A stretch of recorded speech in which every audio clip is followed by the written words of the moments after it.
السلام علیکم ورحمۃ اللہ وبرکاتہ۔ الحمدللہ رب العالمین والعاقبۃ للمتقین والصلاة والسلام علی سید الانبیاء والمرسلین وعلی آلہ وصحبہ اجمعین، اما بعد، اعوذ باللہ من الشیطان الرجیم۔ والذی بعث فی الأمین رسولا منهم یتلو علیہم آیاتہ ویزکیہم ویعلمہم الکتاب والحکمہ وإن كانوا من قبل لفی ضلال مبین۔ برادران اسلام، ہر قسم کی بڑائی بزرگی اس وحدۃ لا شریک کے لیے لائق و مناسب ہے جس نے ہمیں سب سے افضل اور بہتر مخلوق میں پیدا کیا اور ہماری رہنمائی کے لیے، ہماری رشد و ہدایت کے لیے بے شمار انبیاء علیہ السلام کو مبعوث فرمایا۔ اللہ کے تمام انبیاء علیہ السلام کے درود و سلام ہو، خاص کر ہمارے پیارے نبی محمد صلی اللہ علیہ وسلم پر۔ میں نے آپ کے سامنے جو آیت کریمہ تلاوت کی ہے، اللہ رب العالمین اس آیت کریمہ میں فرماتا ہے والذی بعث فی الأمین رسولا منہم۔ اللہ کی ذات وہ ذات ہے جس نے انہی میں سے ایک امی انپڑھ کو رسول بنا کے بھیجا، جو ان کو اللہ رب العالمین کی آیتوں کو پڑھ کے سناتے ہیں اور ان کو گناہوں سے پاک و صاف کرتے ہیں۔ حالانکہ لوگ پہلے ان سے پہلے گمراہی میں تھے۔ یہاں بھی اس آیت کریمہ میں ہم غور کریں تو اللہ رب العالمین نے کئی باتوں کو بتایا۔ ایک سب سے پہلی چیز اللہ کے نبی صلی اللہ علیہ وسلم کے نبوت کے بارے میں، کہ اللہ کے رسول صلی اللہ علیہ وسلم کو اللہ رب العالمین نے بھیجا۔ دوسری چیز اللہ کے پیغام جو اللہ رب العالمین نے نبی کریم صلی اللہ علیہ وسلم کو بھیجا ہے، قرآن کریم، اس قرآن کریم کو سکھانے کے لیے۔ اور تیسری بات جو آخر کے اندر اللہ رب العالمین نے بتلایا کہ لوگ گمراہی کے اندر تھے، اللہ رب العالمین نے اس گمراہی سے نکالنے کے لیے رسولوں کو بھیجا، اور خاص طور سے آخری رسول محمد صلی اللہ علیہ وسلم کو۔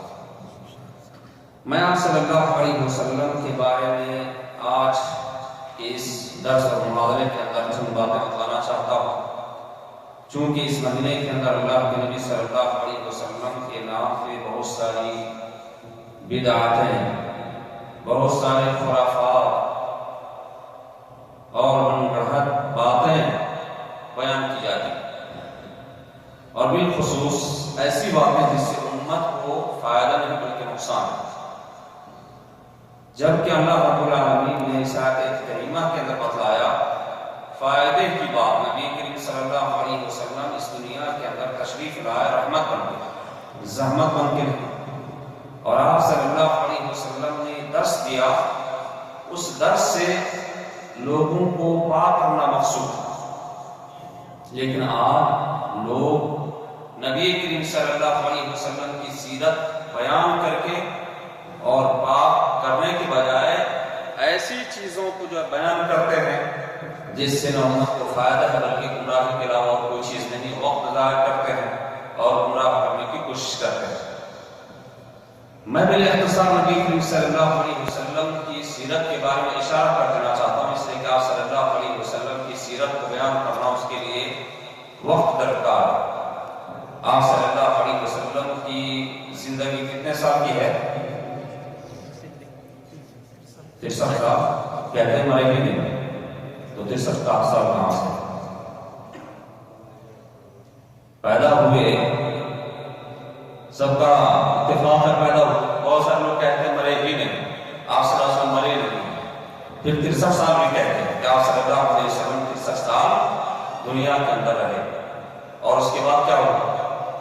بہت سارے دلائل ہیں آپ صلی اللہ علیہ وسلم کی وفات پہ، لیکن میں یہ بیان کرنا چاہتا ہوں کہ آپ صلی اللہ علیہ وسلم عام الفیل کے ساتھ، عام الفیل معروف ہے، عام الفیل ابرہا جس سال مکہ کی چڑھائی کرتا ہے اس سال آپ صلی اللہ علیہ وسلم 571 عیسوی میں پیدا ہوتے ہیں۔ یہی ربیع الاول کا مہینہ تھا، اور صحیح تاریخ کے مطابق آپ صلی اللہ علیہ وسلم 9 ربیع الاول کو پیدا ہوئے۔ گرچہ مورخین کے درمیان اختلاف ہے، بعض لوگوں نے 12 بھی کہا ہے اور آگے پیچھے بھی، لیکن صحیح بات یہ ہے کہ آپ صلی اللہ علیہ وسلم 9 ربیع الاول کو پیدا ہوئے، اور محققین نے جو دن بتلایا ہے، یعنی دن کے بارے میں سارے لوگوں کا اتفاق ہے کہ پیر کے دن آپ صلی اللہ علیہ وسلم پیدا ہوئے، سوموار کے دن۔ محققین بتلاتے ہیں کہ سوموار کے دن، جس طرح سے آپ 2 سال 4 سال پہلے کی تاریخ بتلائیں کہ اتنی تاریخ کے دن کون سا دن تھا، تو تاریخ داؤں برہ آسانی کے ساتھ آپ کو بتلا دیں گے کہ فلاں دن تھا، فلاں دن تھا 2 سال پہلے۔ آپ کمپیوٹر وغیرہ کے اندر بھی چلے جائیں گے تو اس کے اندر جن لوگوں نے کچھ فکر کر کے رکھا ہے کہ آپ اگر جو ہے موافق لکھتے ہیں، ہجری تاریخ کو لکھیں تو اس کو کنورٹ کر سکتے ہیں، عیسوی کے اندر عیسوی کو لکھیں تو دوسرے اس کے اندر اسی طرح سے دن کا بھی تعین کر سکتے ہیں۔ تو اس طرح سے جو عام الفیل کے ساتھ ربیع الاول کے مہینے میں تاریخ جو پیر کا دن پڑتا ہے 9 تاریخ 12 کو، تو اس سے بھی پتہ چلتا ہے کہ آپ صلی اللہ علیہ وسلم 9 تاریخ کو پیدا ہوئے۔ بہرحال آپ صلی اللہ علیہ وسلم پیدا ہوئے چاہے 9 تاریخ کو یا 11 کو، اختلاف کو مان لیا جائے تب بھی۔ رہ گئی بات کہ آپ صلی اللہ علیہ وسلم کی پیدائش پہ آپ صلی اللہ علیہ وسلم کا دن منانا، جنم دن منانا، یا اسی طرح سے میلاد جس کو کہتے ہیں میلاد النبی، میلاد کا منانا، یہ سب کیا ہے؟ اس چیز کے بارے میں بعد میں کہوں گا۔ باختصار آپ صلی اللہ علیہ وسلم کی مختصر انداز میں سیرت بیان کرنا چاہتا ہوں تاکہ ہم کو پتہ چل جائے مسلمان ہونے کے ناطے سے کہ نبی کریم صلی اللہ علیہ وسلم، آپ صلی اللہ علیہ وسلم کو جو اللہ رب العالمین نے خاتم الانبیاء بنا کے بھیجا، آپ صلی اللہ علیہ وسلم پیر کے دن 9 ربیع الاول کو پیدا ہوئے، اور آپ صلی اللہ علیہ وسلم کے پیدا ہونے سے پہلے آپ کے والد محترم کا انتقال ہو چکا تھا۔ آپ صلی اللہ علیہ وسلم اپنی ماں کی گود میں پلتے پڑھتے ہیں، بلکہ کہہ رہے ہیں کی سرپرستی میں، گرچہ آپ صلی اللہ علیہ وسلم کئی خواتین کا دودھ پیتے ہیں، لیکن 6 سال کی عمر ہوتی ہے تو آپ کے والدہ کا بھی سایہ سر سے اٹھ جاتا اور وہ بھی وفات پا جاتی ہے۔ پھر آپ صلی اللہ علیہ وسلم اپنے دادا کی نگرانی میں یا سرپرستی میں پلتے بڑھتے ہیں۔ آپ صلی اللہ علیہ وسلم کی کفالت آپ کے دادا جان کرتے ہیں، اور 8 سال کی عمر ہوتی ہے تو دادا بھی دنیا سے گزر جاتے ہیں۔ پھر اس کے بعد آپ صلی اللہ علیہ وسلم اپنے چچا ابو طالب کے ساتھ زندگی کا آغاز کرتے ہیں، اور اسی طرح آپ صلی اللہ علیہ وسلم کی عمر جب 25 سال ہوتی ہے تو آپ صلی اللہ علیہ وسلم تجارت کے غرض سے حضرت خدیجہ الکبریٰ رضی اللہ تعالی عنہا کی تجارت کے غرض سے شام جاتے ہیں، وہاں سے واپس ہوتے ہیں تو آپ صلی اللہ علیہ وسلم کی امانت و دیانتداری کو دیکھ کر کے حضرت خدیجہ الکبریٰ رضی اللہ تعالی عنہا شادی کر لیتی ہے، شادی کا پیغام بھیجتی ہے، اور آپ صلی اللہ علیہ وسلم شادی کر لیتے ہیں۔ 40 سال کی عمر ہوتی ہے تو آپ صلی اللہ علیہ وسلم کی وحی کا حصول ہوتا ہے، اور آپ صلی اللہ علیہ وسلم کو بشارت ملتی ہے، آپ صلی اللہ علیہ وسلم کو نبوت سے سرفراز کیا جاتا ہے، اور آپ صلی اللہ علیہ وسلم 13 سال کی زندگی مکہ کے اندر گزارتے ہیں۔ 13 سال تک آپ صلی اللہ علیہ وسلم نے مکہ والوں کو، جو آپ صلی اللہ علیہ وسلم کی خیش و اقارب اور اسی طرح سے دوست احباب تھے، اپنے گھر سے لے کے اور مکہ کی گلیوں اور اسی طرح سے مکہ سے بھی باہر نکل کر کے 13 سال تک اسی طرح توحید کی دعوت دیتے ہیں، لوگوں کو اللہ رب العالمین کی طرف بلاتے ہیں، اور پھر اس کے بعد جب مکہ والوں نے آپ صلی اللہ علیہ وسلم کو جینا دوبارہ کر دیا، اور آپ صلی اللہ علیہ وسلم اور آپ کے ماننے والے مسلمانوں کے اوپر ظلم و زیادتی کے پہاڑ ٹوٹنے لگے، تو اللہ رب العالمین کی طرف سے اشارہ ملتا ہے کہ آپ صلی اللہ علیہ وسلم ہجرت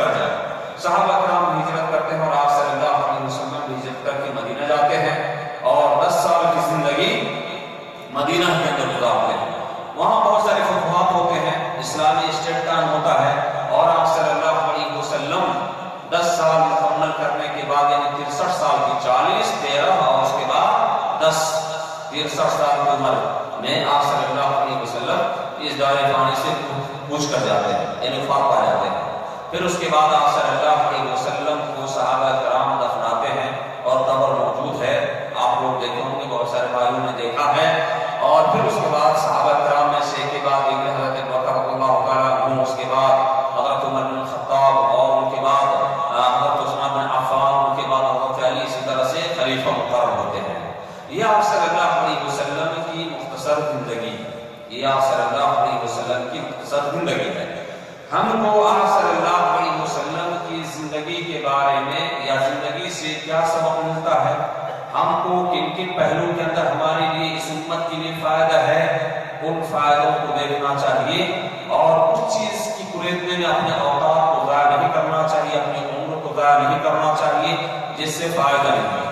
بہت ساری چیزیں، یہ بھی اختصار میں نے آپ کو بتایا ہے، لیکن آخر میں آپ کو بتاؤں گا کہ آپ صلی اللہ علیہ وسلم کی زندگی سے بالخصوص ہمیں کیا سبق ملتا ہے، تاکہ درس کا فائدہ ہو جائے۔ صرف سیرت بیان کرنا یا یہ کہنا کہ نبی کریم صلی اللہ علیہ وسلم غیب کو جانتے تھے یا نہیں جانتے تھے، اس پہ جو ہے بحث ہو جائے اور بہت سارے واقعات کو پیش کیا جائے اور اسی طرح سے 4 گھنٹے آپ سے لے لیا جائے، یا اسی طرح سے نبی کریم صلی اللہ علیہ وسلم کے پسینہ کے بارے میں ہے یا سایہ کے بارے میں ہے کہ سایہ ہوتا تھا یا نہیں ہوتا تھا، اس سے بتائیے امت کو کیا فائدہ ہے؟ کوئی بھی فائدہ نہیں۔ آپ صلی اللہ علیہ وسلم کس طرح سے صفائی ستھرائی کا کیا انتظام کرتے تھے یا کس طرح سے خیال رکھتے تھے، آپ صلی اللہ علیہ وسلم کی لین دین کا کیا جو ہے طریقہ تھا، آپ صلی اللہ علیہ وسلم کس طرح سے بیٹھتے تھے، کس طرح اس سے اٹھتے تھے، تو اس میں ہمارے لیے سبق ہے کہ ہم بھی اسی طرح سے اٹھیں گے، بیٹھیں گے، اسی طرح سے معاملات کریں گے، اسی طرح سے عبادت کریں گے، اسی طرح سے سوئیں گے، اسی طرح سے حمام میں داخل ہوں گے، اس سے ہم کو فائدہ ہوتا ہے۔ لیکن سایہ ہوتا تھا یا نہیں ہوتا تھا، اس سے ہم کو کیا ملے گا؟ اور اسی طرح سے پسینہ کے بارے میں ہے، اسی طرح سے آپ صلی اللہ علیہ وسلم نورانی تھے یا آپ صلی اللہ علیہ وسلم بشر تھے، اور کہا جاتا ہے یا کہنے کی بات ہے، آپ دیکھ لیجئے عیسائیوں کو، عیسائی کیا کرتے ہیں، اللہ رب العالمین یعنی حضرت عیسیٰ علیہ السلام کو اللہ رب العالمین کا بیٹا قرار دیتے ہیں، صحیح ہے، یعنی گویا اللہ رب العالمین کے نطفے سے حضرت عیسیٰ علیہ السلام پیدا ہوئے، تو بیٹا کا کیا مطلب ہوتا ہے؟ بیٹا تو اسی کو کہتے ہیں نا۔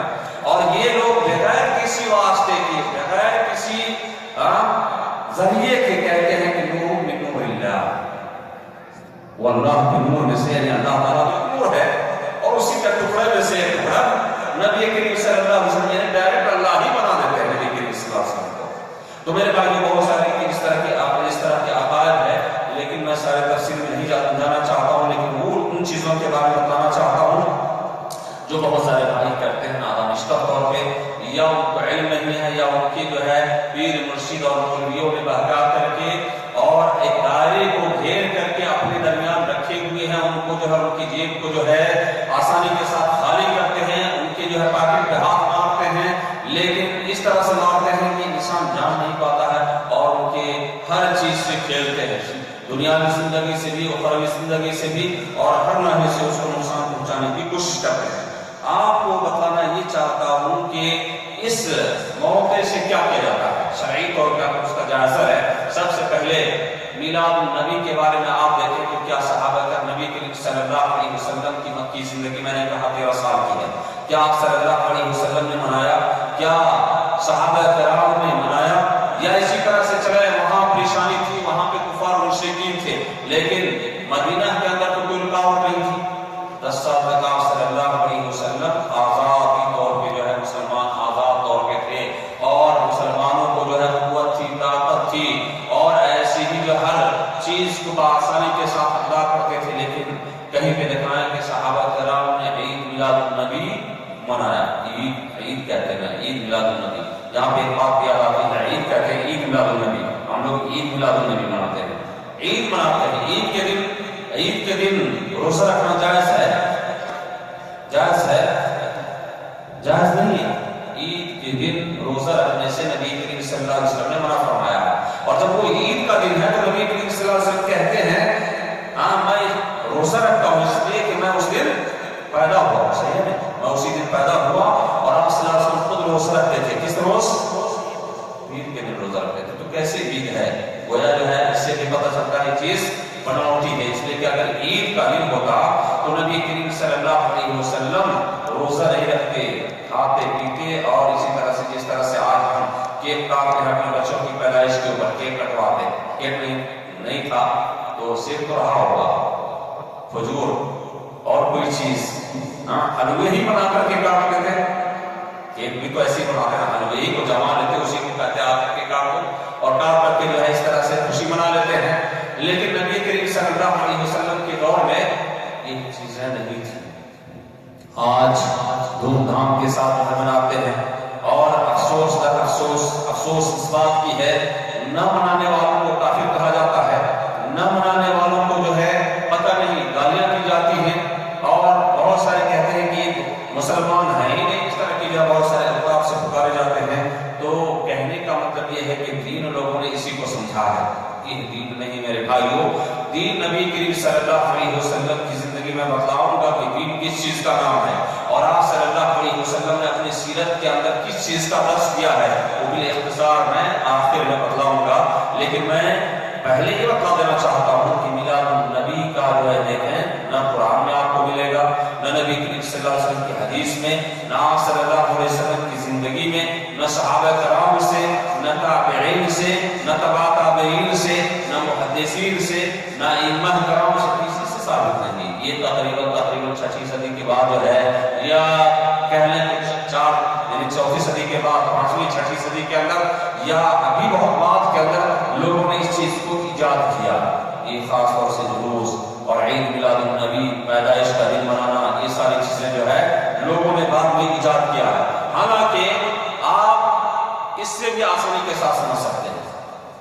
ہم لوگ اپنے بچوں کی پیدائش پہ کیک کاٹتے ہیں، نبی کریم صلی اللہ علیہ وسلم کے بچے پیدا نہیں ہوئے، آپ صلی اللہ علیہ وسلم کے لڑکے پیدا نہیں ہوئے، لڑکے بھی اور لڑکیاں نہ تو دن منایا، نہ اس دن کو عید کا دن منایا، نہ اس دن جلوس نکالا گیا، نہ اس دن جو ہے کوئی محفلیں رچائی گئی، اور نہ اور کوئی جو ہے اور خرافات کیے گئے، اس طرح کی چیز نبی کریم صلی اللہ علیہ وسلم نے نہیں کی۔ جبکہ آپ صلی اللہ علیہ وسلم کی زندگی، آپ صلی اللہ علیہ وسلم کے بچے بھی پیدا ہوئے اور بچیاں بھی پیدا ہوئی، صحابہ کرام بھی کیا بچے بھی پیدا ہوئے اور بچیاں بھی پیدا ہوئی، لیکن اس چیز کا ثبوت نہیں ملتا ہے۔ اور حدیث کے اندر، قرآن کے اندر آپ جانتے ہیں، یعنی بالخصوص یہ کہا جائے کہ یہ چیز، یعنی حدیث تو یعنی بات تو بہت لمبی ہو جائے گی، اس لیے میں جو ہے اپنے اختصار یہ چیز بتلانا چاہتا ہوں کہ یہ چیز شرعاً جائز نہیں ہے۔ رہ گئی بات کہ بہت سارے بھائیوں کا سوال ہوتا ہے، سوال یہ ہوتا ہے کہ آپ کو کہتے ہیں کہ یہ چیز نبی کریم صلی اللہ علیہ وسلم نہیں منائے، اور اسی طرح سے جو ہے صحابہ کرام نہیں منائے، اور یہ چیز جو ہے دین کے اندر بدعت ہے، لیکن ہمارے علماء کرام کہتے ہیں کہ اس چیز کو کرنے سے نبی کریم صلی اللہ علیہ وسلم کی محبت کی علامت ہے، اور اس کے کرنے میں اجر و ثواب ملتا ہے۔ تو ہم کیا کریں؟ ہم آپ کی بات کو مانیں یا ان کی بات کو مانیں؟ آئیے قرآن کریم کی آیتوں کے اندر بتاتے ہیں اور شرعاً آپ کو بتاتے ہیں کہ ایسے حالات کے اندر مسلمانوں کو کیا کرنا چاہیے۔ جب آپ دو گروہ یا دو طرح کے علماء کرام کی بات کو سنیں، ایک گروہ کہیں کہ یہ چیز سنت ہے، اس کے کرنے پہ اجر و ثواب ہے، اور دوسرے لوگ کہیں یہ بدعت ہے، اس کے کرنے پہ گناہ ہے، تو آپ کو کون سا راستہ اختیار کرنا چاہیے؟ اللہ رب العالمین نے فرمایا کہ اللہ ورسولہ لا تنازعوا فتفشلوا وتذهب ريحكم واصبروا ان اللہ مع الصابرین۔ اللہ رب العالمین نے فرمایا کہ اللہ کی اطاعت کرو اور اللہ کے رسول صلی اللہ علیہ وسلم کی اطاعت کرو، اور اختلاف نہ کرو، اختلاف نہ کرو، تمہاری ہوا اکھڑ جائے گی، اختلاف کرو گے تو بڑھ جاؤ گے۔ آج یہی حالت دیکھتے ہیں مسلمانوں کو، آپس کے اندر بٹے ہوئے ہیں، اس لیے حالت جو ہے خراب ہے، اور اتنے عدد ہونے کے باوجود اور اتنے جو ہے پیسے ہونے کے باوجود ساری چیزیں ہیں، اللہ رب العالمین نے سارے وسائل دیے ہیں، قوت دیے ہے، پیسے دیے ہیں، لیکن پھر بھی ذلیل و خوار ہے، مسلمان کی جو ہے ان کا پیاسا ہے، اور اس طرح سے ایک دوسرے کو مار رہے ہیں، کاٹ رہے ہیں۔ کیوں؟ اس لیے کہ آپس کے اندر اختلاف ہے، انتشار ہے، قرآن و حدیث کو جو ہمارا اطاعت رکھ کر کے اپنے خواہشات نفسانی کی پیروی کر رہے ہیں، اس لیے جو ہے اس حالات سے اس جو نتائج پہ ہم پہنچے ہوئے ہیں۔ لیکن اللہ رب العالمین نے اس اختلاف سے روکا ہے، کہا ایسا نہ کرو، تمہاری ہوا اکھڑ جائے گی اور تم آپس کے اندر ٹکڑے ٹکڑے ہو جاؤ گے۔ اللہ رب العالمین نے دوسری جگہ فرمایا فَإِن تَنَازَعْتُمْ فِي شَيْءٍ فَرُدُّوهُ إِلَى اللَّهِ وَالرَّسُولِ إِن كُنتُمْ تُؤْمِنُونَ بِاللَّهِ وَالْيَوْمِ الْآخِرِ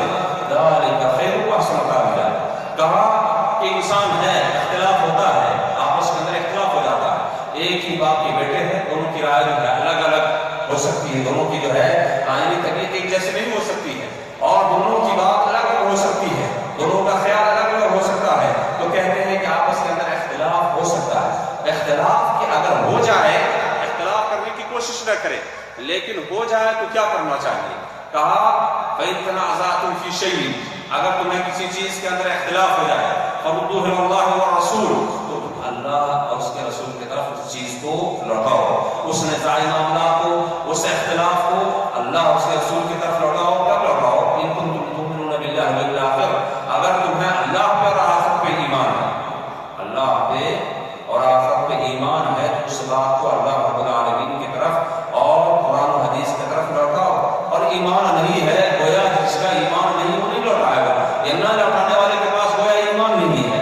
اس سے آیت کریمہ سے ظاہر ہوتا ہے کہ اگر تمہیں ایمان ہے، کہتے ہو کہ اللہ رب العالمین پہ ایمان ہے اور آخرت پہ ایمان ہے، تمہیں لوٹ کے جانا ہے، تو اپنے نزاعی معاملات کو، اختلافی مسائل کو اللہ اور اس کے رسول کی طرف لوٹاؤ۔ فَإِن تَنَازَعْتُمْ فِي شَيْءٍ فَرُدُّوهُ إِلَى اللَّهِ وَالرَّسُولِ إِن كُنتُمْ تُؤْمِنُونَ بِاللَّهِ وَالْيَوْمِ الْآخِرِ ذَلِكَ خَيْرٌ وَأَحْسَنُ تَأْوِيلًا، یہ ہے اس کا انجام بہت اچھا ہوگا۔ اگر تم اللہ اور اس کے رسول کی طرف لوٹاتے ہو تو کیا انجام اچھا ہوگا، تم اس برائی سے بچ جاؤ گے، خواہشات نفسانی کی پیروی سے بچ جاؤ گے، جہنم سے بچ جاؤ گے، جنت ملے گی، اس کا انجام بہت اچھا ہے۔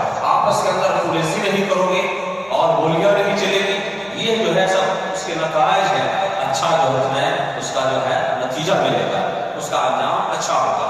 اور ایک جگہ پہ اللہ رب العالمین نے فرمایا فَلَا وَرَبِّكَ لَا يُؤْمِنُونَ حَتَّىٰ يُحَكِّمُوكَ فِي مَا شَجَرَ بَيْنَهُمْ ثُمَّ لَا يَجِدُوا فِي أَنفُسِهِمْ حَرَجًا مِّمَّا قَضَيْتَ وَيُسَلِّمُوا تَسْلِيمًا۔ اللہ رب العالمین نے فرمایا فَلَا وَرَبِّكَ، آدمی اس وقت تک مومن ہی نہیں ہو سکتا جب تک کہ اپنے نزاعی معاملات کے اندر، اختلافی مسائل کے اندر، جس کے اندر ہم آپس کے اندر لڑ پڑتے ہیں، کوئی کہتا ہے جائز ہے، کوئی کہتا ہے جائز نہیں، کوئی کہتا ہے یہ حرام ہے، کوئی کہتا ہے حلال ہے، کوئی کہتا ہے سنت ہے، کوئی کہتا ہے بدعت ہے، تو اللہ رب العالمین نے کہا کہ اللہ کے نبی صلی اللہ علیہ وسلم کے فیصلے کو دیکھو، کیا صلی اللہ علیہ وسلم نے کیا فیصلہ کیا ہے، اور فَلَا وَرَبِّكَ لَا يُؤْمِنُونَ، جو شخص آپ صلی اللہ علیہ وسلم کے فیصلے کو فیصلہ تسلیم نہ کرے تو وہ ہرگز مومن نہیں ہو سکتا۔ فَلَا وَرَبِّكَ لَا يُؤْمِنُونَ حَتَّىٰ يُحَكِّمُوكَ فِي مَا شَجَرَ بَيْنَهُمْ، یہاں تک کہ آپ صلی اللہ علیہ وسلم کو اپنے اختلافی مسائل کے اندر اپنا حکم تسلیم نہ کر لے، اور جب آپ صلی اللہ علیہ وسلم فیصلہ کرتے ہیں تو اس کو کیا مکمل طور سے تسلیم کر لے۔ تو یہ مسلمانوں کو ہونا چاہیے کہ کسی معاملے کے اندر اختلاف ہو جائے تو آپ اللہ کے نبی صلی اللہ علیہ وسلم کی زندگی کے اندر دیکھیں کہ آپ صلی اللہ علیہ وسلم کا کردار کیا رہا ہے، آپ صلی اللہ علیہ وسلم کا عمل کیا رہا ہے، آپ صلی اللہ علیہ وسلم کی سنت کیا ہے، آپ صلی اللہ علیہ وسلم کا قول کیا ہے، اور آپ صلی اللہ علیہ وسلم کا اسوہ کیا ہے۔ ہم اللہ کے رسول صلی اللہ علیہ وسلم کی طرف لوٹیں اور آپ صلی اللہ علیہ وسلم کی زندگی کے اندر تلاش کریں، اگر وہ چیز مل جاتی ہے تو ہم اسے کریں، اور وہ چیز نہیں ملتی ہے تو ہم اس کو چھوڑ دیں، یہ ہمارے لیے کیا ہے، خیر ہے اور اسی کے اندر بھلائی ہے۔ اسی طرح نبی کریم صلی اللہ علیہ وسلم کی ایک حدیث ہے، اسی اختلافی وقت کے اندر نبی کریم صلی اللہ علیہ وسلم نے بھی ہمیں درس دیا، کیا درس دیا ہے؟ حضرت ارباض بن ساریہ رضی اللہ تعالیٰ عنہ کی حدیث سے کہتے ہیں وَأَعْطَانَا رسول اللہ صلی اللہ علیہ وسلم مَوْعِظَةً بَلِيغَةً ظَرَفَتْ مِنْهَا الْعُيُونُ وَجِلَتْ مِنْهَا الْقُلُوبُ۔ نبی کریم صلی اللہ علیہ یعنی حضرت ارباض بن ساریہ رضی اللہ تعالیٰ عنہ کہتے ہیں کہ ایک دن اللہ کے نبی صلی اللہ علیہ وسلم نے ایسی نصیحت کی کہ ہم لوگوں نے سوچا کہ یہ آخری نصیحت ہے جس سے ہمارے دل دہل گئے اور ہمارے آنکھوں سے آنسو جاری ہو گئے، تو ہم لوگوں نے کہا اللہ کے نبی صلی اللہ علیہ وسلم ہم کو آپ وصیت کیجئے، آپ وصیت کیجئے۔ تو اللہ کے نبی صلی اللہ علیہ وسلم نے فرمایا وصیت بتقوی اللہ عز وجل، کہ ہم تمہیں اللہ رب العالمین سے ڈرتے رہنے کی وصیت کرتے ہیں، اللہ رب العالمین سے ڈرتے رہنا، جہاں بھی رہنا، چاہے گھر کے اندر رہو، مسجد میں رہو، کھیت میں رہو، کاروبار کے اندر رہو، دنیا کے کسی بھی خطے کے اندر رہو، تو اللہ رب العالمین سے ڈرتے رہنا، اور اسی چیز کو اپنے خواہشات نفسانی کو یہ نہیں سمجھنا کہ یہ ہمارے لیے جو ہے نجات کا ذریعہ ہے، بلکہ اللہ رب العالمین سے ڈرنا، اللہ رب العالمین سے ڈرنے کا مطلب یہ ہے کہ انسان اپنی خواہشات نفسانی کو اللہ اس کے رسول کے فرمان کے سامنے کچل دے، یہ جو کہ ہمیں اس کا جو ہے بدلہ دیا جائے گا۔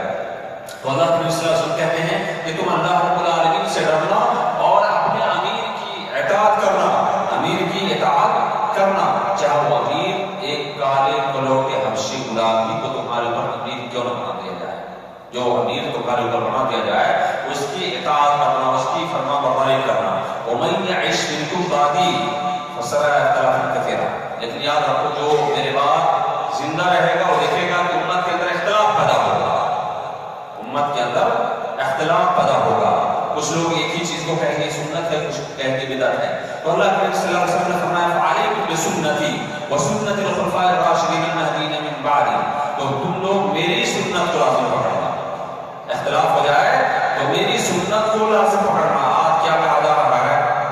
آج نبی کریم صلی اللہ علیہ وسلم کی مثال دی جا رہی ہے، نبی کریم صلی اللہ علیہ وسلم کا عمل پیش کیا جا رہا ہے کہ اللہ کے نبی صلی اللہ علیہ وسلم نے جلوس منائے تھے، آپ صلی اللہ علیہ وسلم نے جھنڈے لگائے تھے، آپ صلی اللہ علیہ وسلم نے اس طرح سے جو ہجوم نکالے تھے، آپ صلی اللہ علیہ وسلم نے محفلیں رچائی تھی۔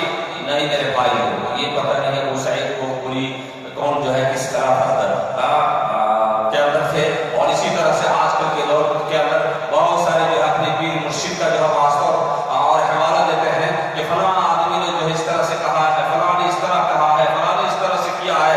آج نبی کریم صلی اللہ علیہ وسلم کی اسوہ کو ہم چھوڑے ہوئے ہیں۔ نبی کریم صلی اللہ علیہ وسلم نے کیا کہا تھا؟ علیکم بسنتی، میری سنت کو لازم پکڑنا، وسنت الخلفاء الراشدین المہدیین من بعدی، اور میرے بعد جو ہدایت یافتہ خلفاء راشدین ہیں ان کے طریقے کو لازم پکڑنا، اور دین کے اندر نئی چیزوں کی ایجاد کرنے سے بچنا، اس لیے کہ یہ چیز گمراہی ہے، دین کے اندر نئی چیز یہ گمراہی ہے، یہ نبی کریم صلی اللہ علیہ وسلم نے فرمایا۔ بلکہ آپ صلی اللہ علیہ وسلم خطبہ دیتے تھے، کہتے تھے کل محدثۃ بدعہ وکل بدعۃ ضلالہ وکل ضلالۃ فی النار، کہ دیکھو ہر نئی چیز یہ کیا ہے؟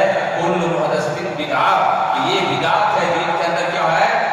بدعہ ہے، اور ہر نئی چیز یہ گمراہی کا ذریعہ ہے، اور ہر گمراہی جہنم میں لے جانے والی چیز ہے۔ اسی طرح سے نبی کریم صلی اللہ علیہ وسلم نے فرمایا کہ جو چیز میرے عمل سے، میرا عمل کسی کے میرے عمل سے جو چیز موافقت نہ کرے تو اس کو کیا کرو؟ وہ چیز دین کے اندر گمراہی ہے۔ من عمل عملا لیس علیہ امرنا فہو رد، وہ چیز مردود ہے، ناقابل قبول ہے، یعنی اللہ رب العالمین سے قبول نہیں فرمائے گا، دین کے اندر وہ چیز مقبول نہیں ہے جو میرے عمل کے موافق نہ ہو۔ میرے بھائی کہنے کا مطلب یہ ہے کہ آج جو کیا جا رہا ہے یہ اپنے خواہشات نفسانی کی بنیاد پہ لوگ کر رہے ہیں، اور اس طرح سے جو ہے جلد سے جلوس بنا رہے ہیں۔ 12 ربیع الاول کی جو ہے جشن عید میلاد النبی کے نام سے منائے جاتے ہیں، حالانکہ ایک چیز صحابہ کرام نبی کریم صلی اللہ علیہ وسلم سے نہیں ہے۔ نبی کریم صلی اللہ علیہ وسلم نے اس برکات کا دعوت جو ہے نہیں دیا تھا۔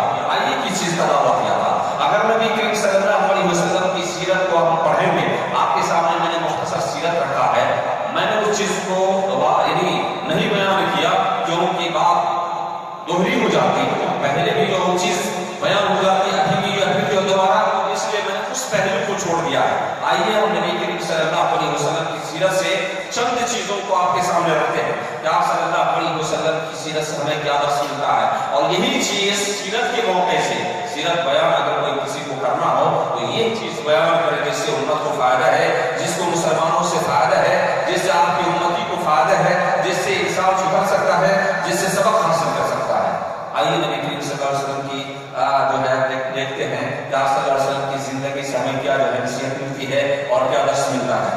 آپ صلی اللہ علیہ وسلم کی زندگی کے اندر ہمیں امانت و دیانت کا سبق ملتا ہے۔ آپ صلی اللہ علیہ وسلم امین تھے۔ جب خانہ کعبہ کے اندر آپ یعنی اختلاف ہو گیا کہ حجر اسود کون رکھے، تو سارے لوگوں نے کہا کہ کل صبح میں جو پہلے آئیں گے وہی حجر اسود کو رکھیں گے۔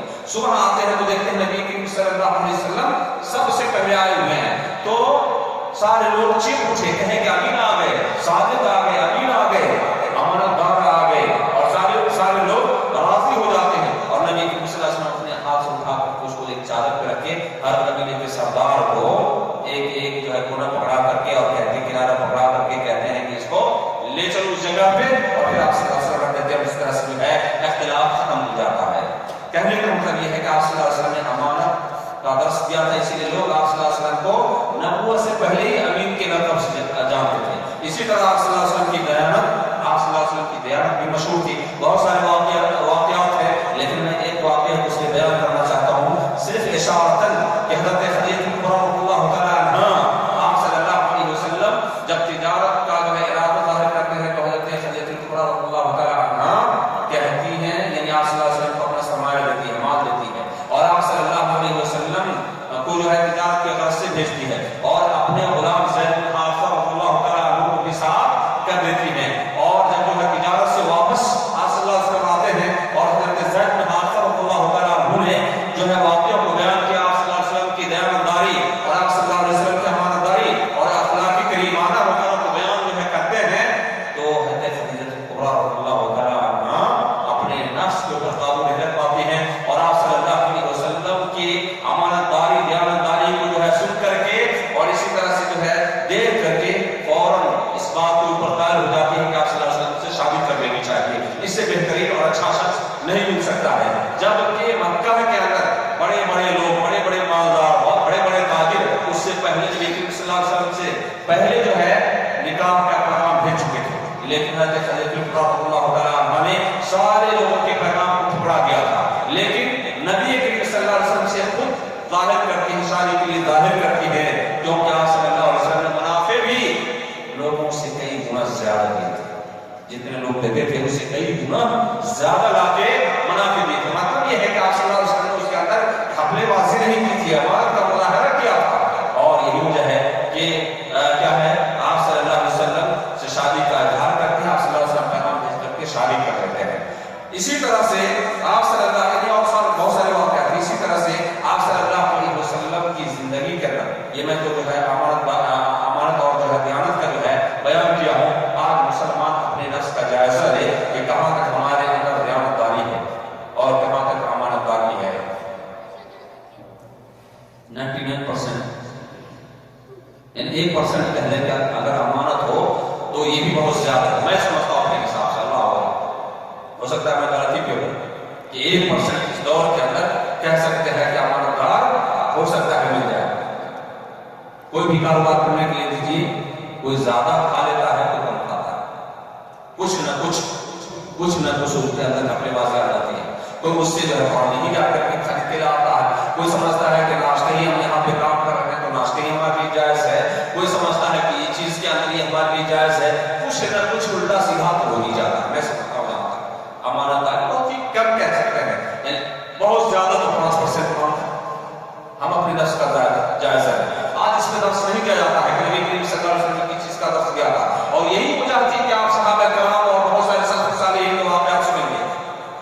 باغ کی رکھوالی جو ہے دے دی جاتی ہے کہ باغ کی رکھوالی کرے اور جب مالک کرتا ہے پھل توڑ کے لاؤ میٹھا پھل اور جب آتا ہے جو اس کو پھل دیتے ہیں تو پھل کھٹا نکلتا ہے. کہتے ہیں کہ آج تک تمہیں تمیز نہیں ہے کہ میٹھا پھل اور کھٹے کے اندر کیا جو ہے فرق ہے.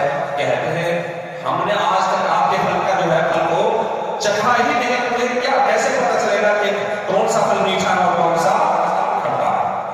آج کوئی ایسا ہو سکتا ہے کہیں گے جو درخت کے اندر ہے وہ مالک کا, جو گر جائے تو ہم تو کھا ہی سکتے ہیں خالی کر رہے ہیں, صحیح ہے, اس سے تو پتہ ہی چل جائے گا. لیکن اس طرح کے سلف صالحین ہوتے تھے. کہنے کا مطلب یہ نبی کریم صلی اللہ علیہ وسلم کی سیرت سے ہمیں سبق ملتا ہے کہ کس طرح سے ہم کو جو ہے امانتدار ہونا چاہیے اور کس طرح سے دیانتدار ہونا چاہیے. اسی طرح سے نبی کریم صلی اللہ علیہ وسلم کی سیرت سے ہمیں کیا سبق ملتا ہے؟ صداقت کا, سچائی کا. آپ صلی اللہ علیہ وسلم نے سچائی کا درس دیا ہے. زندگی کے اندر آپ صلی اللہ علیہ وسلم نے کبھی جھوٹ نہیں بولا.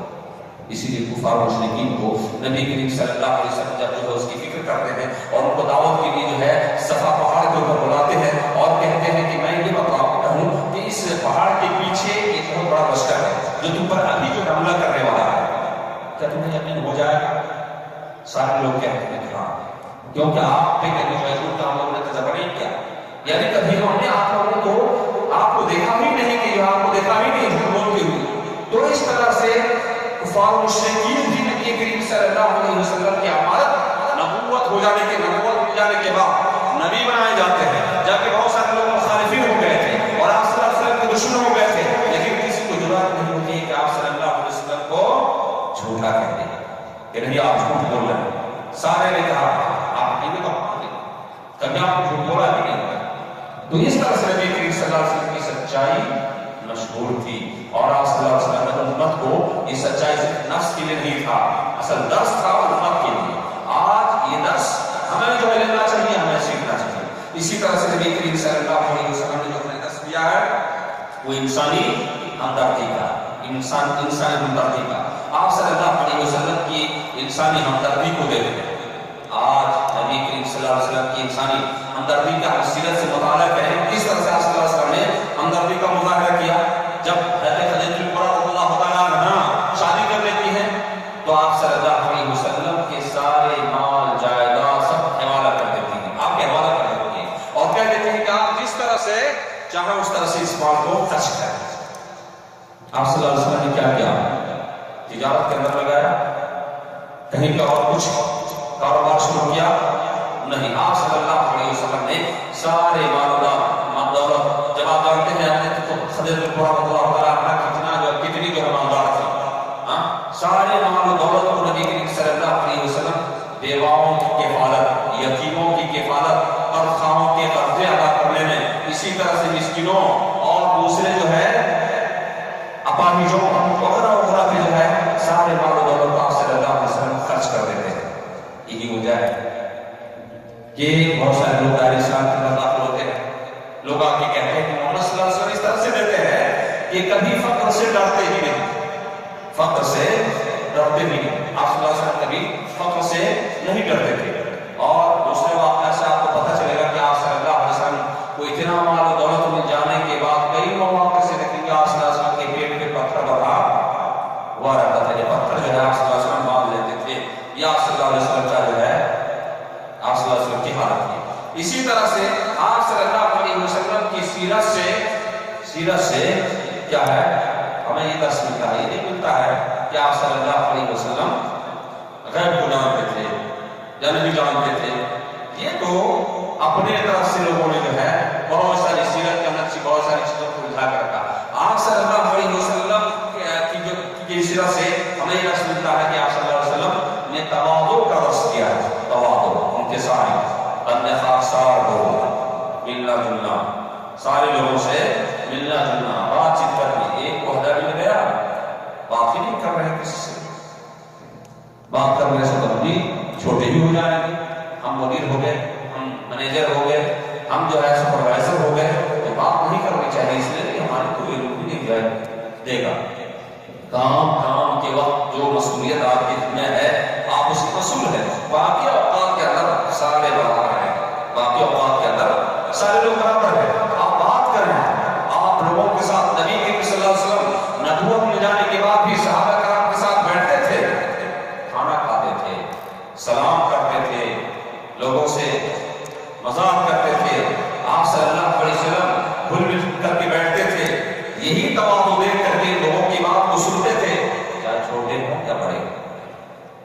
علی بن حاتم طائی رضی اللہ تعالیٰ عنہ کے بارے میں آپ نے سنا ہوگا، یا حاتم طائی کا واقعہ مشہور ہے نہیں، حاتم طائی سخاوت کے اندر بہت سارے لوگ، ہندی کے اندر بہت ساری کتابیں ہیں، اور اسی طرح سے ہو سکتا ہے کہ ایسے عمر بھی حاتم طائی مشہور معروف سخی تھے، بہت ہی حقیقی یعنی صحیح واقعہ ہے، بچے اس کے اندر لوگوں نے ملاوٹ بہت سارے واقعات کو جوڑ کر کے ملا کر کے جو ہے بیان کرنے والے بیان کرتے ہیں اور دلچسپ بناتے ہیں، لیکن حقیقت ہے کہ وہ ایک اپنے دور کے جو ہے مالدار، یا کہہ لیں اپنے خطے کے جو ہے بادشاہ، یا اسی طرح سے بہت زیادہ سخی حاتم طائی، انہی کے صاحبزادے کا نام ہے عدی رضی اللہ تعالیٰ۔ سن 9 ہجری کا یعنی تاخیر کرتے ہیں، کیونکہ ظاہر بات ہے مالدار لوگ جلدی آپ کو قبول نہیں کرتے ہیں، ریاست چلی جائے گی، اور پتہ نہیں جو ہے جو عزت اور جو لوگوں کے سامنے جو ہے جو وقار ہے ہو سکتا ہے وہ ختم ہو جائے، دوسرے لوگ کیسے جو ہے ہمارے سامنے میں بڑے ہو جائیں گے، یہ ساری چیزیں ہوتی ہیں۔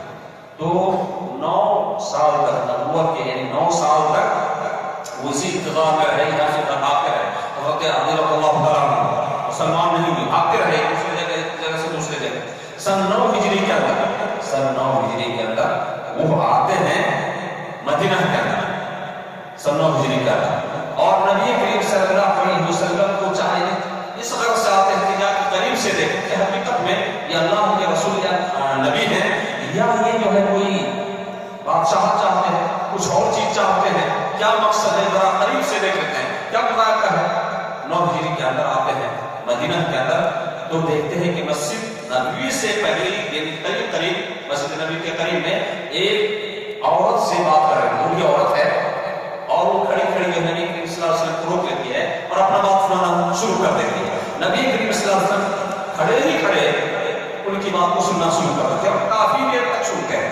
کافی دیر تک وہ عورت رہتے خستہ حالات کیا تھا, غریب فقیر مسکین اور بوڑھی, اور اس کی بات بہت دیر تک جو ہے نبی کریم صلی اللہ علیہ وسلم سن رہے ہیں. اسی وقت وہ کلمہ کی گواہ ہے حدیث بن حاتم رضی اللہ تعالیٰ. کیوں؟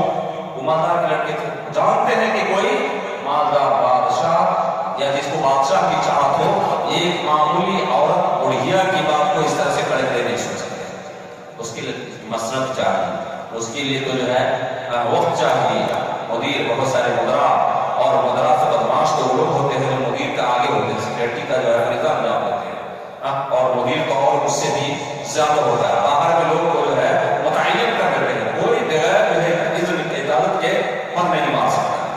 کون سا وہ چیز ہے, کون ایسی چیز ہے, کس بنیاد پہ جو ہے اس طرح سے, اور خواہ کبھی جو ہے مطلب چائے پیتے رہیں گے اور فضول باتیں کرتے رہیں گے, ضرورت مند باہر کھڑے ہیں اور انتظار کریں گھنٹوں. اور یہ ہاں کیا ہے, سر میٹنگ میں ہے, سر میٹنگ میں ہے, یا فلاں میٹنگ میں ہے. میٹنگ کس کو کیا ہے بھائی؟ نبی کریم صلی اللہ علیہ وسلم کے لیے دروازہ کھلا رہتا تھا. ٹھیک ہے, آپ ترتیب سے دینا چاہتے ہیں, ترتیب میں کوئی مشکل نہیں, ایک نظام ہو, ترتیب ہو, کوئی مشکل نہیں, کوئی مذاکرہ نہیں, لیکن سارے لوگوں بات کو سنیں اور خواہ لوگوں کو انتظار مت کروائیں, لوگوں کے وقت گزار نہ کروائیں, اور اس طرح سے آپ جو ہے بہت سارے لوگ تو فوراً مسلمان ہو جاتے ہیں. نبی کریم صلی اللہ علیہ وسلم نے دست دیا, کیا دیا تھا؟ عواموں کا, خاکساری کا, انکساری کا. آپ صلی اللہ علیہ وسلم نے جو دست دیا تھا صحابہ کرام اسی کا عمل کرتے تھے. خلفائے راشدین میں سے حضرت عمر بن خطاب رضی اللہ تعالیٰ عنہ ہیں, حضرت علی بن ابی طالب رضی اللہ تعالیٰ عنہ ہیں. فقیر آدمی کبھی جو ہے دعوت دیتا تھا, روٹی مانگ کے لاتے تھے کھانے کے لیے, اور رکھ کے کہیں پہ کھا رہے ہوتے تھے. حضرت عمر یا حضرت علی رضی اللہ تعالیٰ عنہ گزرتے تھے اور کہتے تھے کہ آئیے تشریف لائیے, تو بیٹھ کے کھانا شروع کر دیتے تھے. یہ تواضع. آج ہم لوگ بڑے لوگ تو چھوٹے لوگوں کی دعوت ہی پروگرام میں شریک ہوتے ہیں. ہمارے شام کے خلاف ہے, چھوٹے لوگ آئیں گے اور ہم بڑے ہو کر کے اس میں جائیں, جاتے بھی نہیں جائیں گے, بہت بڑے ہو جائیں گے, وقت ہی نہیں. یا اس طرح سے جو ہے باہر نبی کریم صلی اللہ علیہ وسلم نے دست جو دیا ہے, اسی طرح سے ہمیں ہمدردی اور انصاری کا دست دیا ہے. آپ صلی اللہ علیہ وسلم اپنی امت کے لیے ہمدرد تھے. آپ صلی اللہ علیہ وسلم امت کی چوٹ کو, امت کی درد کو خود محسوس کرتے تھے. اسی لیے آپ صلی اللہ علیہ وسلم کی کئی حدیث ہے کہ جب ایک مسلمان کوئی تکلیف پہنچے تو دوسرا مسلمان اس کی تکلیف کو محسوس کرتا ہے. جس طرح سے جسم کے کسی بھی حصے کے اندر کانٹا چبھے تو پورے جسم کے اندر درد ہوتا ہے, اسی طرح سے ایک مسلمان کوئی پریشانی لاحق ہو جائے تو سارے مسلمان غمزدہ ہوتے ہیں اور پریشانی کو محسوس کرتے ہیں. آج مسلمانوں کو دیکھیں گے بہت سارے لوگ مجبور ہیں, بہت سارے لوگ بے بس ہیں, بے کس ہیں, اور اسی طرح سے جو بیوہ ہیں, یتیم ہیں, ان کی زندگی تباہ ہو رہی ہے. لیکن مسلمان اس کا خیال نہیں کرتا. اپنی تعمیر, اپنی بلڈنگ بنانے, اپنی تعمیری کام کے اندر لگے ہوئے ہیں. پڑوس والا کھاتا ہے نہیں کھاتا ہے, ایک مسکین کی کیا ضرورت ہے, اس کے پاس کیا تکلیف ہے, اور اسی طرح سے بہت ساری چیزوں کے اندر دینی رفاہی کام ہے, کہاں پہ ضرورت ہے, کہاں پہ مسجد کی ضرورت ہے, کہاں پہ پانی کی ضرورت ہے, کہاں پہ نالی کی ضرورت ہے, کہاں پہ کس چیز کی ضرورت ہے. آج بالکل انسان دوسرے کا خیال نہیں کرتا. نبی کریم صلی اللہ علیہ وسلم نے ہمیں کس چیز کا درس دیا ہے؟ ہمدردی کا, انصاری کا. اسی لیے آپ صلی اللہ علیہ وسلم اسی طرح سے ہر معنی سے, مالی طور پہ بھی, جسمانی طور پہ بھی, دعوتی طور پہ بھی. آپ دیکھتے ہیں کہ کوئی جاہل ہے, آپ اس کو جو ہے کچھ بتائیے, نماز کے بارے میں نہیں جانتے ہیں, آپ اس کو نماز کے بارے میں بتائیے. کوئی سورت, کسی کو سورہ فاتحہ یاد نہیں ہے, آپ اس کو سورہ فاتحہ یاد کرا دیجیے. آپ کوئی کلمہ نہیں جانتا ہے, آپ اس کو کلمہ پڑھائیے, اس کو کلمہ سکھائیے. یہ سب جو ہے نبی کریم صلی اللہ علیہ وسلم کے بارے میں قرآن کریم کے اندر آیا, فَلَعَلَّكَ بَاخِعٌ نَفْسَكَ عَلَىٰ آثَارِهِمْ إِن لَمْ يُؤْمِنُوا بِهَٰذَا الْحَدِيثِ أَسَفًا. کہ اس کی ضرورت ہے. آج بالکل انسان دوسرے کا خیال نہیں کرتا ہے. نبی کریم صلی اللہ علیہ وسلم نے ہمیں کس چیز کا درس دیا ہے؟ ہمدردی کا، غمگساری کا.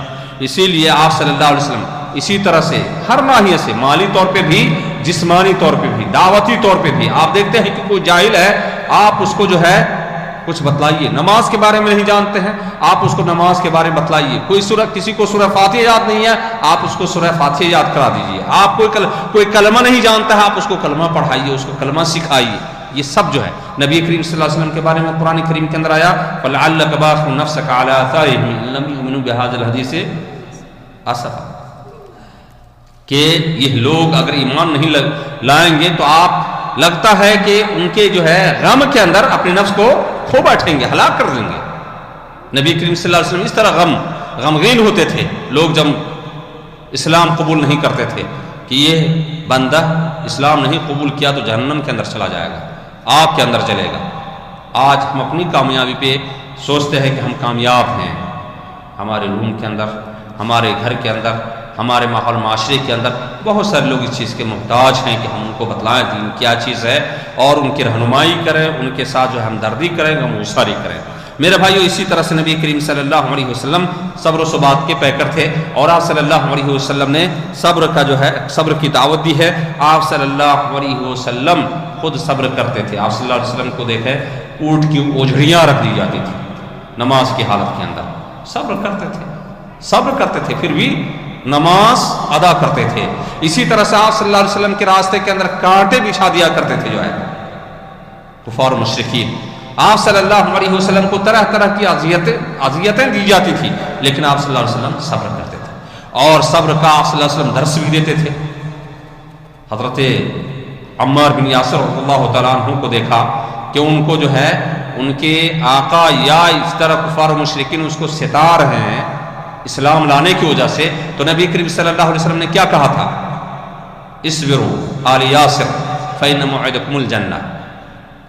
یاسر کا اولاد، تم صبر کر لو، تمہارے لیے جنت کا وعدہ ہے، تمہارے لیے جنت کا وعدہ ہے. یہ نبی کریم صلی اللہ علیہ وسلم نے فرمایا. دین کے خاطر انسان کو پریشانی لاحق ہوتی ہے.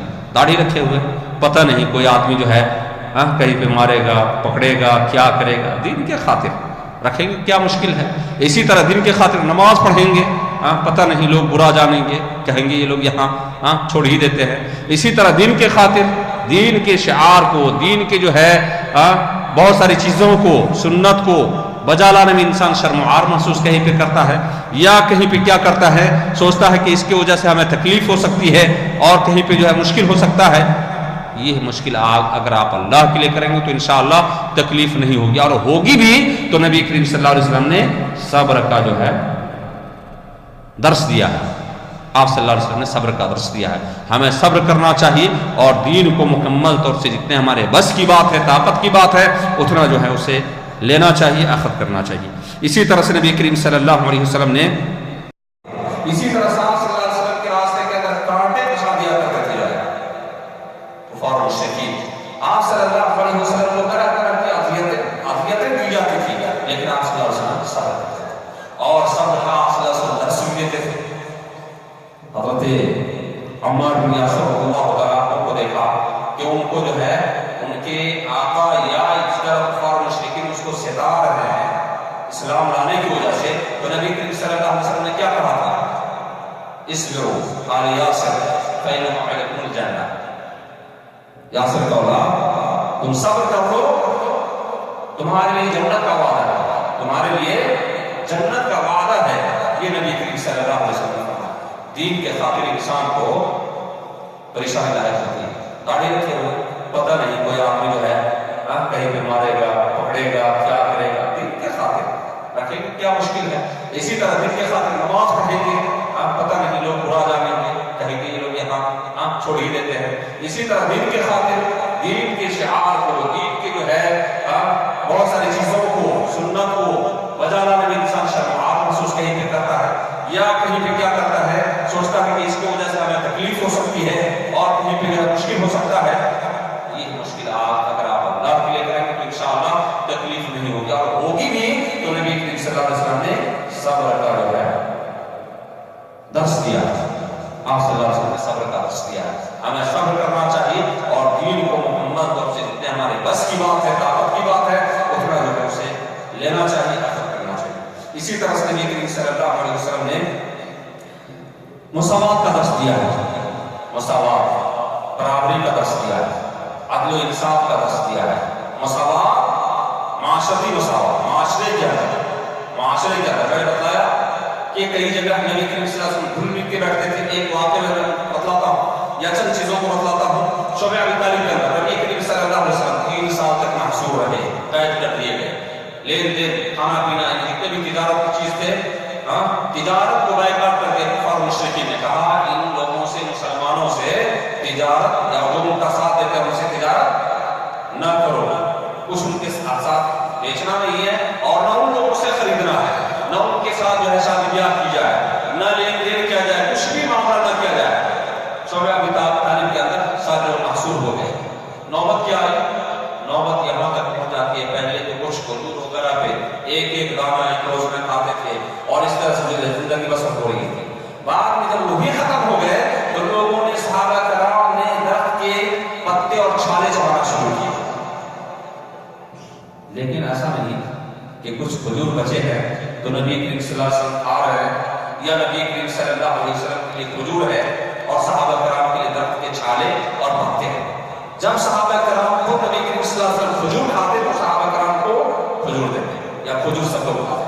اور جب چھالے جو ہے صحابہ کرام چھالے چباتے تو نبی کریم صلی اللہ علیہ وسلم کی درخت کے چھالے چبا کر کے زندگی گزارتے تھے. یہ آپ صلی اللہ علیہ وسلم کا طریقہ. اسی طرح سے آپ کو معروف ہے وہ واقعہ کہ نبی کریم صلی اللہ علیہ وسلم خندق کے اندر خندق کو کھود رہے تھے تو سارے لوگوں کو حصہ مقرر کیا. خدائے کو اتنا خود بھی آپ صلی اللہ علیہ وسلم نے بھی کھودنا شروع کیا، اپنے بھی حصہ مقرر کیا. اور آپ صحابہ کرام میں سے بعد آئے اور انہوں نے کہا کہ اللہ کے نبی صلی اللہ علیہ وسلم بہت زیادہ لگی دیکھی جو ہے پیٹ میں پتھر مارا ہے. تو نبی کریم صلی اللہ علیہ وسلم نے بھی اپنے پیٹ کھول کے دیکھا تم نے ایک بار بھاگا اور میں نے پیٹ میں دیکھا 2 پتھر بدے ہوئے ہیں. تو یہ مساوات، معاشرتی مساوات کا درس نبی کریم صلی اللہ علیہ وسلم نے دیا. اسی طرح سے بہت سارے واقعات ہیں. صحابہ کرام کے بھی نبی کریم صلی اللہ علیہ وسلم کے لیے کہیں غزوہ کے لیے جاتے تھے، ایک ہی سواری ہوتی تھی یا سواری جو ہے کم ہوتی تھی اور لوگ زیادہ ہوتے تھے تو مقرر کر دیتے تھے 3 آدمی ایک سواری کے ساتھ، 4 آدمی ایک سواری کے ساتھ، ایک ہی بات یہ کچھ دور ایک سوار ہوتے تھے دوسرا پیدل چلتے تھے. اسی طرح سے خود نبی کریم صلی اللہ علیہ وسلم جس کے ساتھ جو باری مقرر کرتے تھے ایسا نہیں کہ اپنے لیے ایک سواری لے لیں، اپنے ساتھ ہی سواری یعنی صحابہ کرام کو لیتے تھے اور اسی طرح سے جنا جو تقسیم کرتے تھے اسی حساب سے. اور آپ صلی اللہ علیہ وسلم بھی پیدل چلتے تھے اور سوار ہو کے نہیں. ایسا نہیں کہ آپ خود سواری میں جو ہے سوار ہو کے جا رہے ہو اور صحابہ کرام پیدل جا رہے ہیں. اسی طرح سے آپ صلی اللہ علیہ وسلم کی سیرت کے اندر ہمیں قانونی مساوات کا بھی سبق ملتا ہے. قانونی مساوات، عدل و انصاف. آپ صلی اللہ علیہ وسلم نے ہر جگہ عدل و انصاف کا مظاہرہ کیا ہے. اور دیکھیں کہ نبی صلی اللہ علیہ وسلم کے اندر بہت سارے واقعات ہیں. میں ایک واقعہ بیان کرنا چاہتا ہوں. قبیلہ بنو مخزومیہ کی ایک عورت جس کا نام فاطمہ تھا وہ چوری کر لیتی اور نبی کریم صلی اللہ علیہ وسلم کے پاس معاملہ کو لایا جاتا ہے. نبی کریم صلی اللہ علیہ وسلم نے اقامت اسلام کے اندر کیا ہے جب کوئی چوری کر لے تو اس کے ہاتھ کو کاٹا جائے.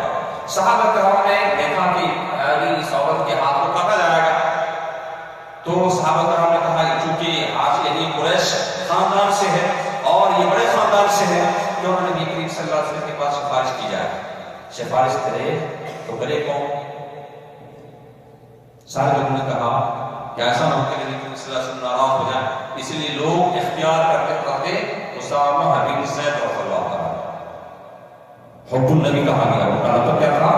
حب النبی. نبی کریم صلی اللہ علیہ وسلم کی چہیتے محبوب نبی کریم صلی اللہ علیہ وسلم بہت زیادہ پیار کرتے تھے. اس لیے لوگوں نے سوچا، صحابہ کرام نے سوچا کہ اگر یہ کہیں گے ہو سکتا ہے نبی کریم صلی اللہ علیہ وسلم ناراض نہیں ہو. سارے لوگوں نے اتفاق کیا کہ ان کو جو ہے کہنے کے لیے پیش کیا جائے کہ یہ سفارش کرے اور اس کے ہاتھ کو نہ کاٹا جائے. چنانچہ حضرت اسامہ بن زید رضی اللہ عنہ نبی کریم صلی اللہ علیہ وسلم کے بعد سفارش کرتے ہیں. نبی کریم صلی اللہ علیہ وسلم کا چہرہ سرخ ہو جاتا ہے اور آپ صلی اللہ علیہ وسلم کی جو ہے غصے میں ہو جاتے ہیں. کہتے ہیں اشرف یا الحمدللہ کیا تم اللہ کے حدود کے اندر سفارش کر رہے ہو؟ کہتے ہیں اللہ، اللہ کی قسم اگر اس فاطمہ بن مخزومیہ کے بدلے محمد یعنی میری بیٹی فاطمہ بنت محمد ہوتی تو میں اس کا گناہ کر لیتا، اسے بھی نہیں بخشتا۔ تو یہ سب آپ صلی اللہ علیہ وسلم کا جو ہے کیا ہے؟ قانونی مساوات، قانونی طور پہ بھی آپ صلی اللہ علیہ وسلم برابر عدل انصاف کرتے تھا۔ اور آپ صلی اللہ علیہ وسلم نے فرمایا بھی کہ تم سے پہلے جو لوگ قومیں ہلاک ہو گئی اس وجہ سے کہ جب کوئی جو ہے مالدار آدمی اس کے اندر کوئی غلطی کرتا تھا تو اس کو چھوڑ دیتے تھے، اور کوئی کمزور آدمی اگر غلطی کرتا تو اس کے اوپر حد نافذ کرتے تھے، اس لیے اللہ رب العالمین نے ان لوگوں کو ہلاک و برباد کر دیا۔ تو یہ نبی کریم صلی اللہ علیہ وسلم کا عدل انصاف ہے۔ آج مسلمانوں کو یہ عدل انصاف قائم کرنا چاہیے۔ ہمارے بھائی کیوں نہ ہو، لیکن اس کے خلاف گواہی جا رہی ہے، ہمیں گواہی دینی ہے۔ ہم کو عدل انصاف قائم کرنا ہے، یہ نہیں کہ رشتے دار ہے تو ان کے لیے الگ قانون اور نظام ہو اور دوسرے کے لیے الگ ہو، ایسا نہیں۔ عدل و انصاف، اور اسی عدل و انصاف کی وجہ سے بہت سارے لوگ دائرہ اسلام کے اندر داخل ہوتے ہیں۔ اسی طرح سے نبی کریم صلی اللہ علیہ وسلم نے جو ہمیں درس دیا ہے عفو درگزر کا، معاف کر دینے کا۔ اگر ذاتی طور پہ کسی کو کوئی نقصان پہنچاتا ہے تو اسے معاف کر دینا چاہیے۔ نبی کریم صلی اللہ علیہ وسلم معاف کر دیتے تھے اللہ کے حد کے اندر ذاتی طور پہ۔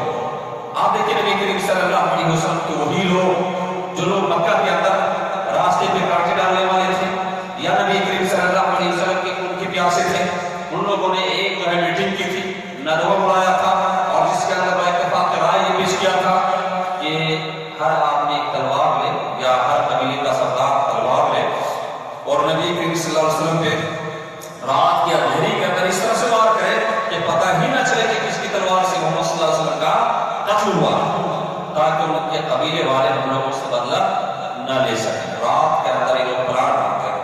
اللہ رب العالمین نے جو ہے اس پلان کے بارے میں نبی کریم صلی اللہ علیہ وسلم کو وحی کے ذریعے خبر کر دیا۔ نبی کریم صلی اللہ علیہ وسلم لوگوں کے سامنے سے نکل جاتے ہیں، لیکن آپ صلی اللہ علیہ وسلم کی جو ہے ایسے وقت کے اندر بھی دیکھیے امانت و دیانت کا یہ جو ہے یہ مظاہرہ کہ آپ صلی اللہ علیہ وسلم حضرت علی رضی اللہ تعالیٰ عنہ سے اس طرح لٹا دیتے ہیں، کہتے ہیں کل صبح ہوتے ہی فلاں کا یہ جو ہے فلاں کا سامان ہے یہ دے دینا، فلاں کی ہتھیار ہے یہ دے دینا، فلاں کی زیورات ہے یہ دے دینا، اور آپ صلی اللہ علیہ وسلم وہی لوگ جو قتل کرنے آئے تھے انہیں کی جو ہے چیزیں ہیں، اور آپ صلی اللہ علیہ وسلم نے یہ مظاہرہ کیا، یہ امانت کا مظاہرہ کیا۔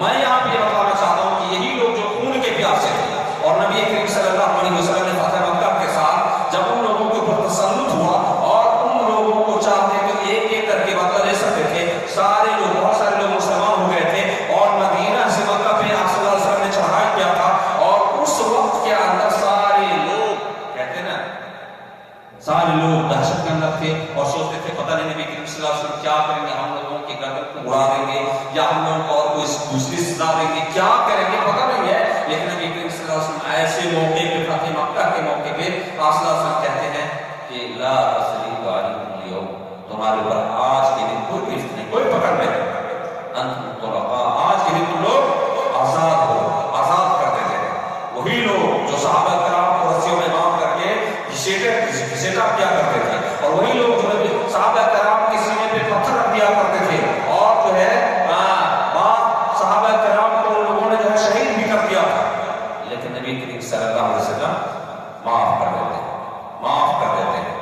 تو میرے بھائی کہنے کا مطلب یہ ہے کہ مسلمان سے غلطی ہو سکتی ہے، جہالت کے اندر نادانشتہ طور پہ غلطی ہو سکتی ہے، آپ سے معافی طلب کریں، آپ اس کو معاف کر دیں، یہ بہترین جو ہے چیز ہے۔ آپ صلی اللہ علیہ وسلم نے معافی کا درس دیا ہے کہ انسان معاف کر دے۔ آج دیکھتے ہیں کہ بہت سارے مسلمان ہیں پراپرٹی کے لیے بھائی بھائی سے لڑ رہا ہے، اسی طرح سے گولیاں چل جاتی ہے، اسی طرح سے جو ہے پتہ نہیں کتنے جو ہے سالوں سال جو ہے بات چیت نہیں ہوتی ہے، اور بہت سارے پیسے برباد ہو جاتے ہیں۔ آپ اس وقت کو نہیں یاد کرتے تھے کہ ہمارا بھائی ہے، کبھی ہم نے ایک پلیٹ کے اندر کھایا ہے، یہ اللہ رب العالمین کی نعمت ہے، کوئی ضروری نہیں کہ برابر سے ہو ہی جائے۔ ایک پلیٹ کا اگر دو ٹکڑے کریں گے تو کسی طرف ہو سکتا ہے کچھ زیادہ ہو جائے کچھ کم ہو جائے، اب اس کے لیے لڑیں گے، مال جائیداد کی تقسیم کے اندر کچھ الٹا سیدھا یا کچھ جو ہے آگے پیچھے ہو سکتا ہے۔ اگر ہم نے معاف کر دیا تو اللہ تعالیٰ اس کا